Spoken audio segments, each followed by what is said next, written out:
Hello and welcome to our Welsh riverbank. I know that I haven't posted for a long time. The beginning of the year was cold, miserable, really difficult to get out to do any filming, and we've been really busy. We'd had some trees down, so we spent a lot of time taking wood off the fields, cutting it, splitting it, barrowing it, stacking it, ready for this coming winter. So apart from those excuses, as you can see, we're down here during the day. Normally we come down in the evening, but once again the weather forecast looks a little bit ominous for tonight, so we didn't think we'd chance it. So as you know, I normally read you a witch lit short story, so a short story in its own right. Today I'm going to read to you an extract from The Naked Witch. So it's the first book in the Wendy Witchlit series. It's the first book in the Lizzie Martin series, and it's my introduction to the world of witchlit. So I'm quite often asked what witchlit is, so I thought I'd just explain so that you know. So the majority of the stories are heroine based narratives. So our main protagonist is a modern woman living in this world, coping with work and home life, except that she's a witch as well as everything else. Witchlit is contemporary magical realism where the magical and the mundane coexist. So the stories are true and believable and real, but there's a little bit of magic sprinkled through them, offering you a new perspective on reality. So today's story features Lizzie, her 14-year-old daughter Rowan, and they're staying in Spain with Lizzie's ex-mother-in-law Marcia. Lizzie's ex-husband is also there, and his new girlfriend Bryony. So in this short extract, Lizzie leads a full moon ritual. Lizzie spoke to Antonio, and with his blessing she asked Marcia, Bryony and Rowan if they wanted to join her that evening in her rooms for a simple full moon ritual. "You really are a witch, aren't you? Do we need to get naked?" laughed Marcia. "Yes to the former and no to the latter.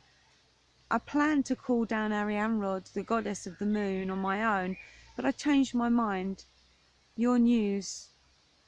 I felt I needed to connect with my spiritual side, and Arianrhod helps me let go of hurt and pain at the full moon. It'll be quiet time for us 4 women to be together." "What a lovely idea. I'm in," said Marcia. Bryony met Lizzie's invitation with wide, unbelieving eyes.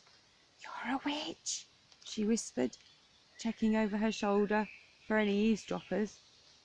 "I live my life with the wheel of the year, connect with the natural world, offer up prayers to the amazing universe we live in, and meditate, allowing me to learn and travel on the astral plane. So yes, I am a witch." "I don't know. I'm not sure I want to summon demons." "Bryony, did I mention demons?" "No, but earth, rocks, plants, animals, the sea vibrates with energy, with life, the same life, if you like, that courses through our veins. Witchcraft gives me a spiritual connection to the world around me. Best of all, I'm never alone." "I've never thought about the sea being alive." "It depends on how you look at it. But one thing is certain, women and the sea are ruled by the moon." Wow. Rowan, wearing only her bikini and sun hat, joined them on the patio. She accepted her mum's invitation. I've sat in on a few of your rituals before, haven't I? And you felt safe? Rowan laughed. She's not some crazy sorcerer or something. I don't feel like Mum does, but communing with the goddess is so different. It feels like magic for sure. I always feel relaxed and happy afterwards. Our ancestors revered the sun and the moon, you know, understanding that a good relationship was vital for their crops and animals and children. Don't you ever sit outside and look at the stars? Bryony blushed. Not really. Josh doesn't. Well, he's not interested in that sort of thing. But this isn't about Dad. It's about you. Bryony's pretty lips set firm. Then I'd like to come along and learn something. The evening air hung warm and moist, tinged with the scent of jasmine. The women gathered on Lizzie's balcony beneath the corn moon and gazed up at the night sky. Wisps of clouds covered part of the moon, but she blazed above them, magnificent and at her ripest best. Blessed Ariamrod of the silver wheel, we welcome you with love in our hearts. Bright and beautiful, verdant mother of the sky, we call you to our right. We cast our circle on the earth. Isis veiled, Isis unveiled are you, as above and so below. Look with kindness and wisdom upon our right. Fruitful mother, star goddess Ariamrod, we call to you, women of the earth, bound by blood and love, we welcome you to our right. With Lizzie's voice to guide them, 3 women performed their first full moon ritual. They thought of the sea, rolling waves leading to crashing breakers, ending with soft ripples in a gentle cove. And here they rested, the water cradling them, cleansing their bodies and washing away the angst and heartaches they carried. Sat at the altar, a table from Lizzie's room covered with a white cloth, the women gazed at the objects before them. The white candles spluttered at their breath, illuminating 2 smooth stones, the quartz pebble Lizzie had found by the chapel, a large bowl of water, and a rough wooden carved owl. Lizzie lifted the owl to the moon and whispered, "Blessed Mother, hear our prayers." Where before the whining of insects and the occasional beep of a car horn had met their ears, now a comfortable silence fell.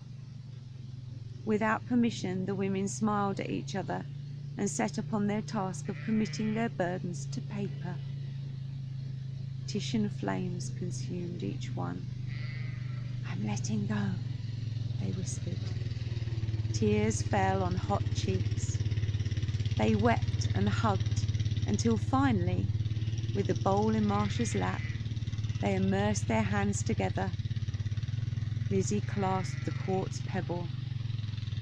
"Blessed Ariamrod, mother of birth and rebirth, take away the pain we feel. Bless each of us and make us new." Arm in arm, Lizzie walked Rowan to her bedroom. "That was cool, Mum, wasn't it?" Nanny looked so content. It felt like family, didn't it? Even with Bryony. It did. Bryony looked happy. How about you? I enjoy doing something all girls together, but it's only psychology, isn't it? Relax, think of all the bad stuff, write it down, burn it, and it's gone. Life isn't that easy. No, it's not easy, but we enjoyed our time together. We did no harm, and maybe we can all start with a clean sheet tomorrow. When I talk to the moon, I'm sharing my burden. It doesn't seem as heavy after. Rowan hugged her at the door. "Give Nanny my love and tell her sweet dreams." "I didn't say I was going to." Rowan laughed. "It's not magic. I know you well."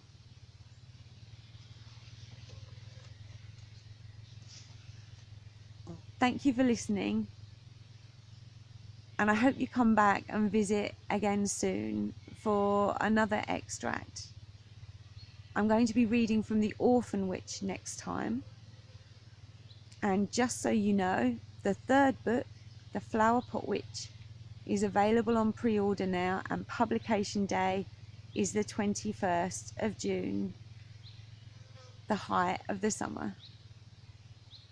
I look forward to seeing you soon. Bright blessings. Goodbye.